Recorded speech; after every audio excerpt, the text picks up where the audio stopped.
I mentioned, this is my favorite evening of the whole film festival. You guys are going to be in incredible hands with your host, my incredible good friend, Dave Karger. He is the Turner Classic Movies host, and he just published this most amazing, delicious book, Oscar Nights, Iconic Stars and Filmmakers on Their Career-Defining Wins. Anybody who's out there who is a cinephile and who's an Oscar lover needs to have this book in their hands. So go out there and get this. Please welcome my dear good friend, and he is super hot. Please welcome Dave Karger.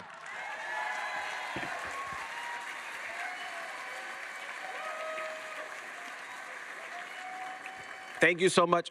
I mean, I didn't think I was going to get like a book promo out of this, too. 50 Oscar nights, 50 Oscar nights. Available anywhere good books are sold. I think it would look good on all your coffee tables. Thank you, Roger. Thank you to the Manitou Fund. Thank you to the board of directors of the Santa Barbara International Film Festival for having me back to host the Virtuosos Awards for my 14th consecutive year. And not just because I'm here in front of this year's group, I really do think this is probably the most impressive and accomplished group that we've ever, Roger and I, put together. Just to give you an idea, in our group of 8, we have 2 Emmy winners, America Ferrera and Coleman Domingo. 2 Gotham Award winners, Charles Melton and Lily Gladstone.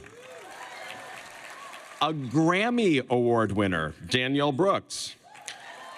2 Critics' Choice Awards winners, Davine Joy Randolph and Greta Lee, and a man who has won a BAFTA and 2 Olivier Awards, Andrew Scott.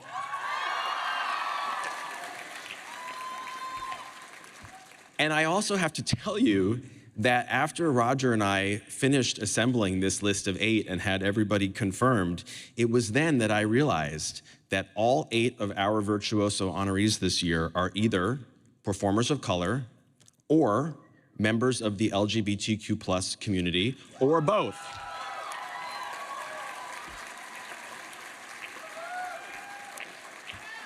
In other words, you are not going to see one straight white person on stage all night long.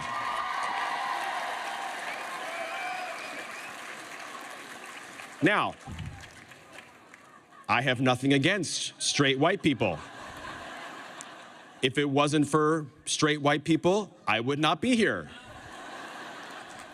Shout out to my mom and dad in the 10th row. But that's not what tonight is about. Last night was fabulous. Leonard Maltin, Robert Downey Jr., Cillian Murphy, Rob Lowe, straight white male bonanza. Not tonight.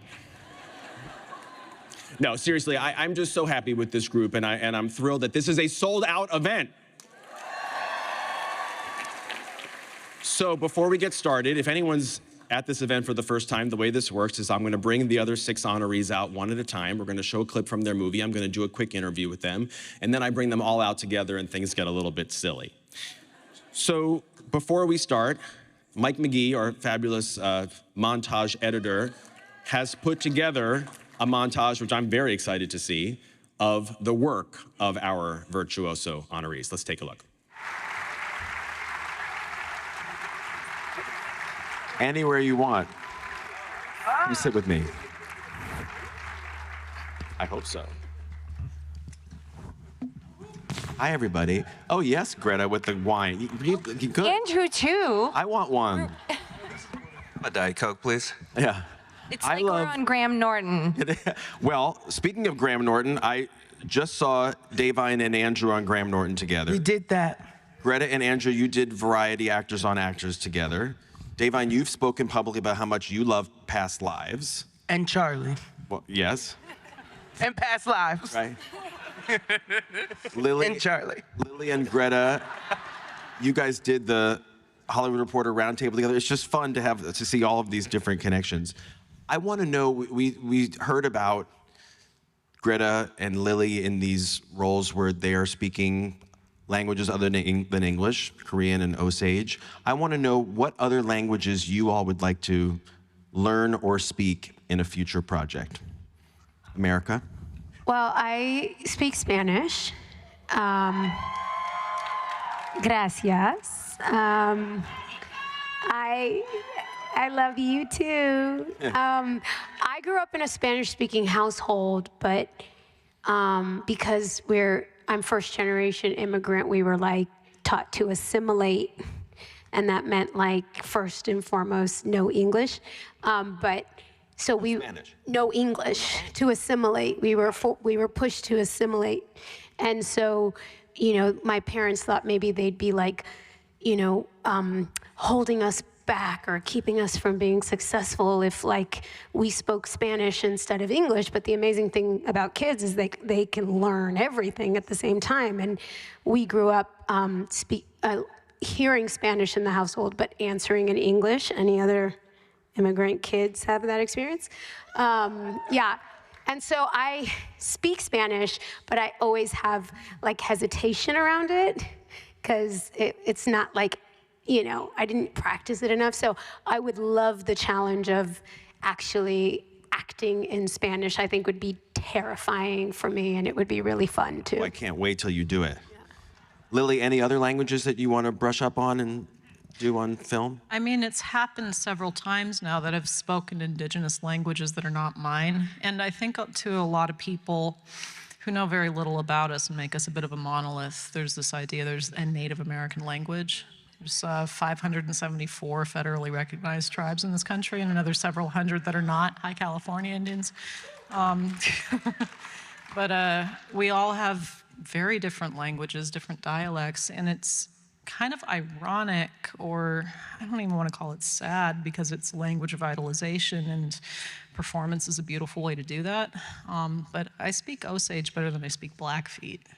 So it would be incredible to have the kind of resources that were there to pick up Osage. By the end of the summer, I was constructing sentences on my own. Wow. Which was really helpful for some of the improv that I wanted to do. And it's left me now, but if I hadn't gone into performance, if I hadn't started getting cast in theater roles, one of my postgraduate interests was to develop a pedagogy that's performance-based for language revitalization of indigenous language. And getting to do so, not getting to do so in an academic sense and developing these methods, there's still, getting to actually practice it as an actor with these characters and seeing how, okay, I was right. When you can express emotion in a language, you're more likely to remember it. You're more likely to use it. So yeah, I would love to have a chance to pick up Blackfeet as well as able to crack into Osage making this film. Greta, what about you? What else do you want to speak? Honestly, after past lives and what that required, I'm good in English. But I will say, Charles, 너 한국 사람이잖아, 그치? 맞아. That's Korean. I'm excited for Charles to maybe tap into your Korean and, get into that side of things. I just only know all the, so I'm first generation on my mom's side. And in the household, my mom, I know every bad word. Like, I'm A++ when it comes to Korean profanity. But I would love to speak Korean, obviously. I'm semi-okay. And, Majo, yeah. And German. German would be great, because I lived in Germany for 4 years. Oh, fantastic. Yeah. I studied German in college. Really? Want to do a movie together in German? Ja. Yeah. Ja. Das ist sehr gut. Davine, what language are you going to speak in your next movie? I don't know. Why y'all laughing?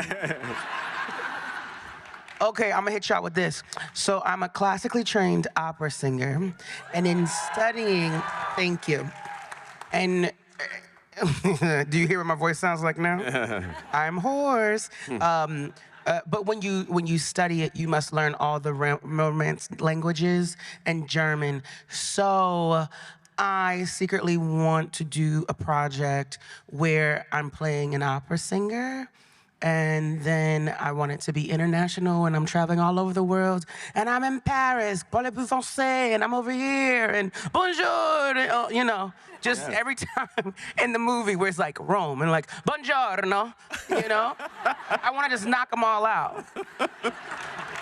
Works for me. I want to see it now. Andrew, what's yours? What's your next one? Your next language? Such a terrifying question. Well, we have to speak Irish, you know, Gaelic. You know, Irish people have.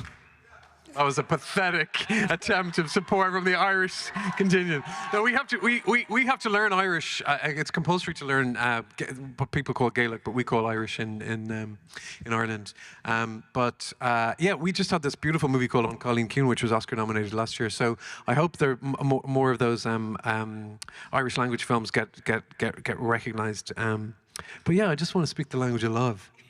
Aww.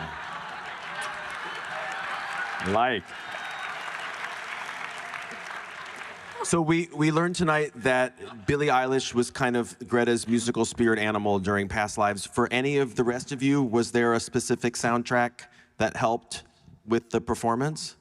America? Can I think about it? Does anyone Sure. else have a? Lily, who were you listening to?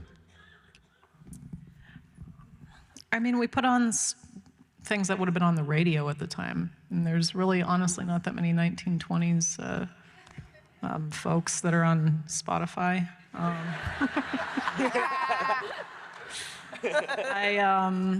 I always listen to Zoe Keating for any character. I think that's the dance background is like you want to stay in a subconscious space. But, you know, rest in peace. I also like listen to Robbie Robertson. Great. Yep. Charles, what were you listening to during May, December? Anything? Well, obviously Todd had that cool music from the Go-Between. Yeah, he would play that in between setups and just set up the vibe for each scene. I was like, oh, okay. Yeah, music. I mean, I listened to a bunch of Radiohead. Yeah. And some Nirvana. Everything in the Right Place from the Kid A album was like my go-to. And Something in the Way with Nirvana. Nice. Davine, what were you listening to during the holdovers? I would listen to, when I got picked up, I would have them turn on, like, you know, like Aretha Franklin, like you said, like music of the time. And then when I went home, I was like, play that 2022 stuff. Because I needed that transition, you know what I mean? I needed the transition from the moment that I was in the car to be like, okay, we're going to this place. And then when we would rap for the day, I'd be like, blast it. Because I needed, that was like part of my like beginning to lift, you know, from her, that I needed that like off of me. I mean, Andrew Haig basically it's as if he rated my music collection during all of his House Martins and Alison Moyet and all. Erasure and there's so many sort of gay classics. I always find that so interesting, actually, about music, that you understand something about music when you're a little gay kid. I remember hearing "I Will Survive" by Gloria Gaynor when I was about 9, and I just remember thinking, this song is for me. And I didn't know anything about myself, but you just understand something is able to, you know, it's not about your sexuality or anything, it's more about your identity. So to be able to have all those songs the Pet Shop Boys were a huge influence on me, and it's used so brilliantly in the movie. Yeah. So yeah, music has that power, it really does. It's so brilliant for actors, for us to be able to just get to something really immediately, you know, like in the car on the way, and it just helps to get there. America, do you have an answer now or no? You don't have The to. true answer is that I'm just always listening to whatever my kids want to listen to. And at the time, my son's favorite song was Daddy Yankee's Dame Más Gasolina. So that's probably was at top of my Spotify playlist when I was making Barbie. And I hope you can feel that in my performance. That's what was going on. Okay, so Andrew spoke earlier about working with Paul Mescal, and anyone who's seen the movie knows that they've got great chemistry together. America, who is a performer out there that you know you would have great chemistry with? I think anyone on this panel, I am honored to sit on this stage with these incredible actors, and I would be honored to work alongside Great answer. Anyone else want to add to that? Who do you know you would? No one who's here currently.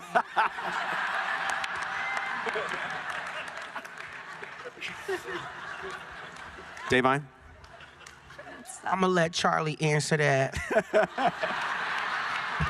Go ahead, Charlie.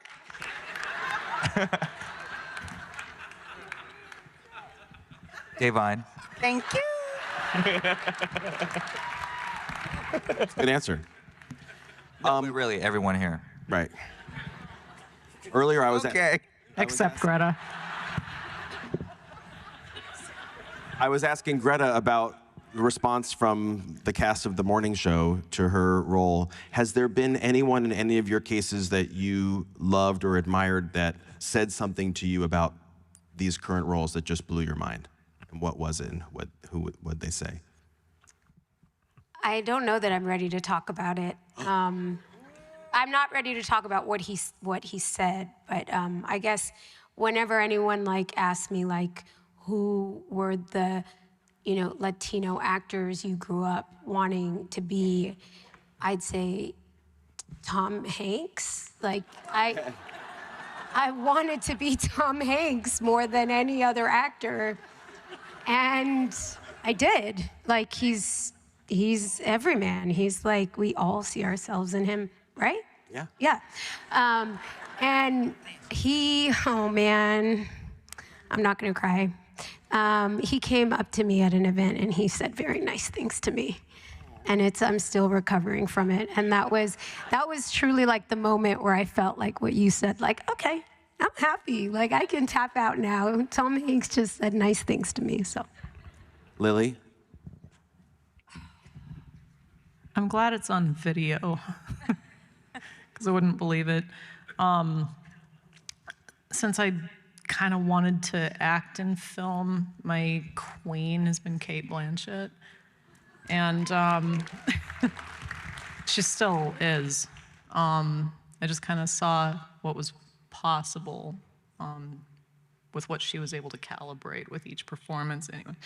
But she introduced the film in London, and when she introduced us, me and Leo, I just kind of said quietly to the audience, Cate Blanchett's my favorite actress. And then she went, well, you're my favorite actress too. No. Amazing. No. Very gracious of her. Thank you, Kate.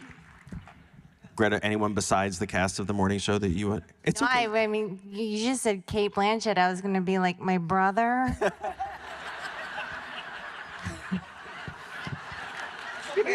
Counts? He was like, I sort of got the chills. No, I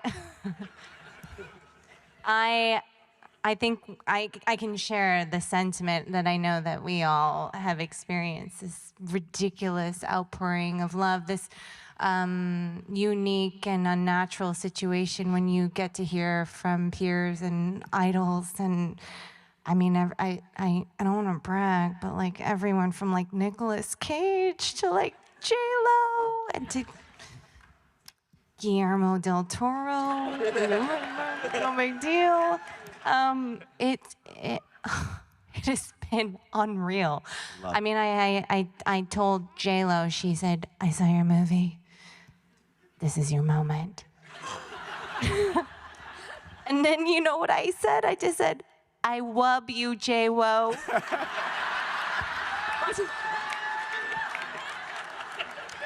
And she kind of politely waited for more, and I went,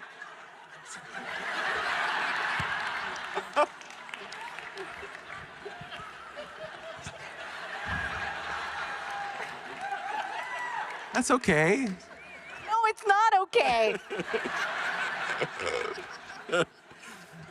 Charles? Memorable feedback from someone you love and admire?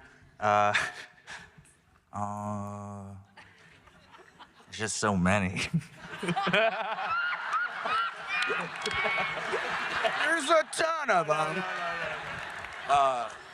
No, it's I probably. God, it's just so tough. No. For me, it was Joaquin Phoenix. Whoa. He got What it. did he say?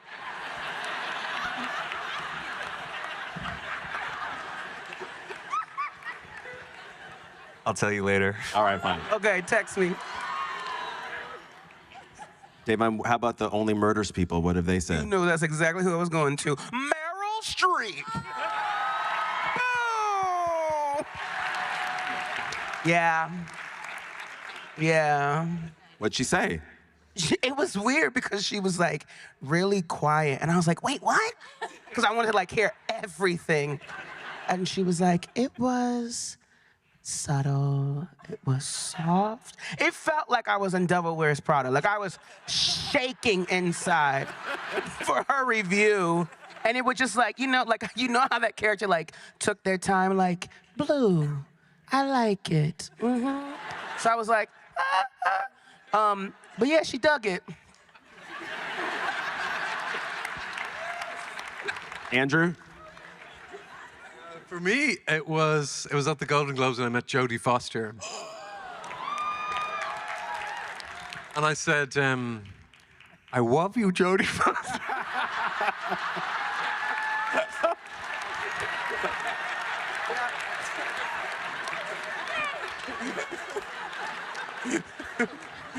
Oh, that's savage. No, she was incredible. Sorry. She was incredibly gracious and wonderful. I love it. Okay, so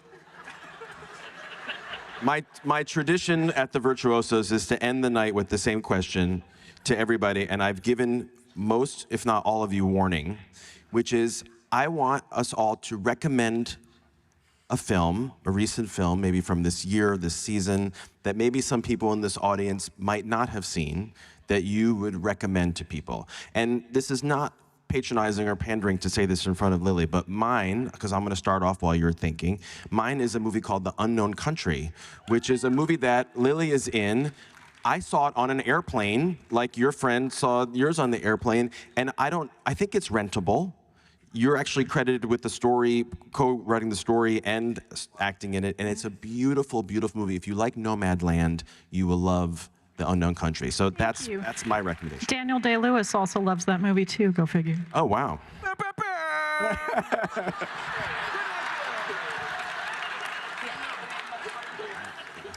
Okay, so I'm gonna start with Andrew Scott and come all the way back to you.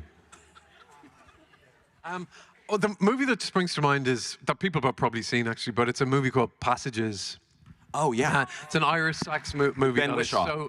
so wonderful, and it's really brave and weird and just fantastic. It's strange actually because you emerge into this thing where certain films are selected for prizes, and that's really cool. But like, it is really not genuinely why people do it, and it doesn't mean that these films are, because they're not being given prizes, are any less significant in people's lives.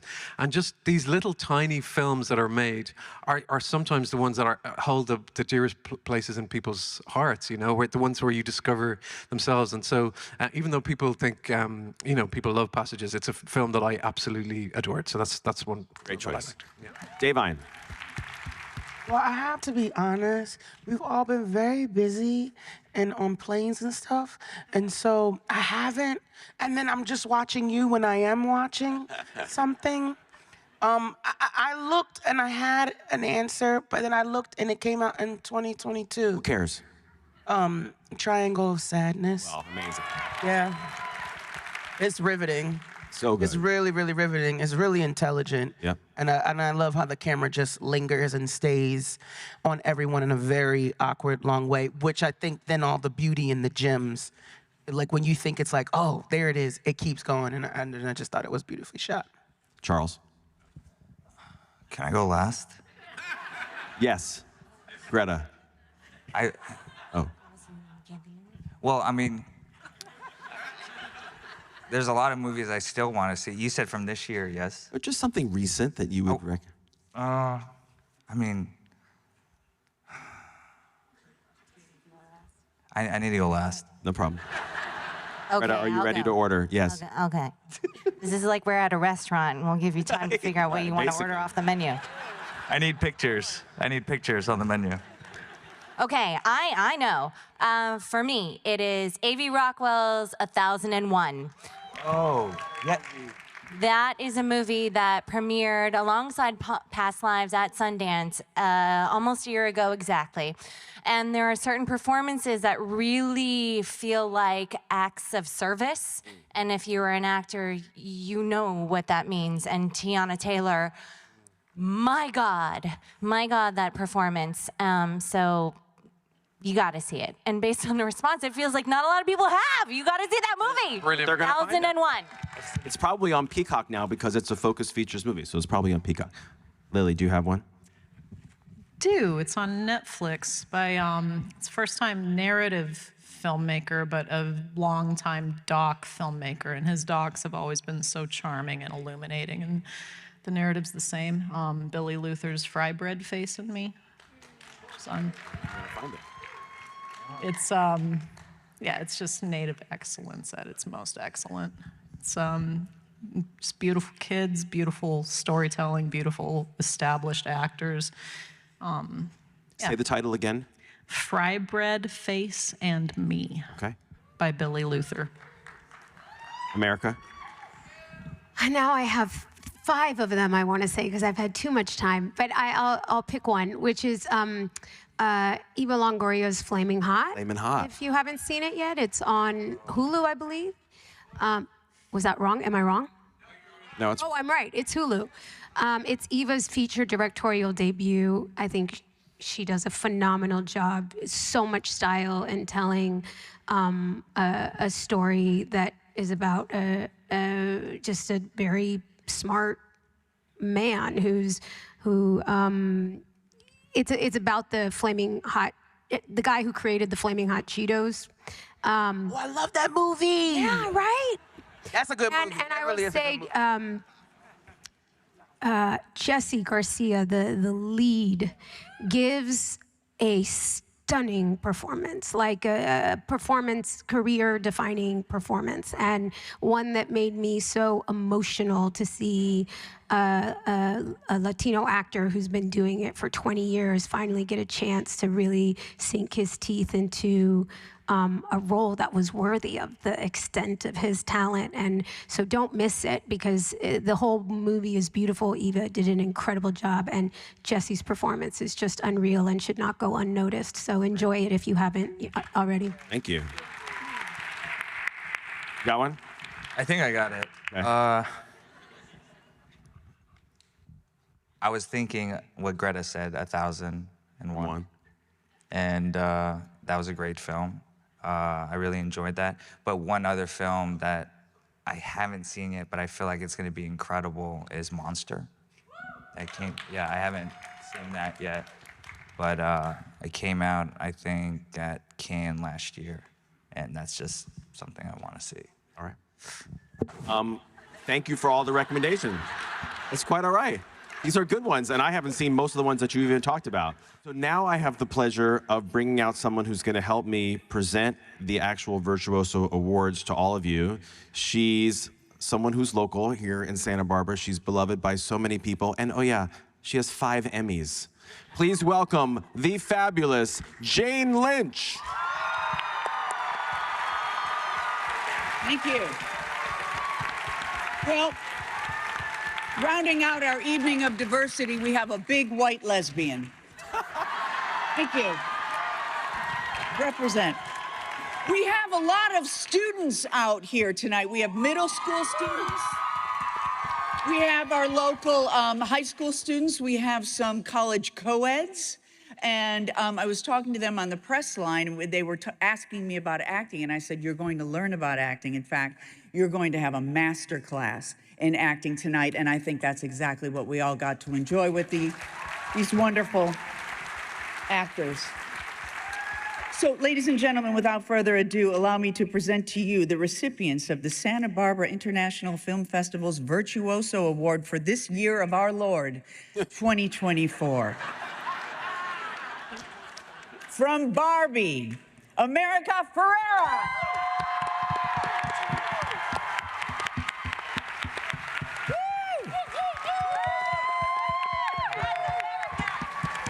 From the Killers of the Flower Moon, Lily Gladstone.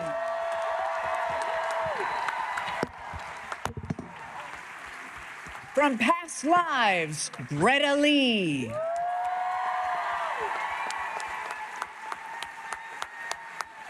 May December, Charles Melton.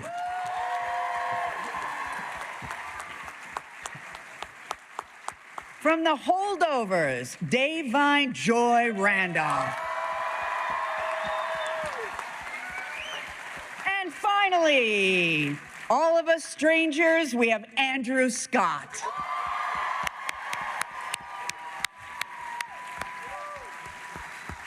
Wonderful. Thank you, Jane. Thank you to our wonderful honorees tonight, and thank you all for being here. This was such a special night. My pleasure. Have a great night, everybody.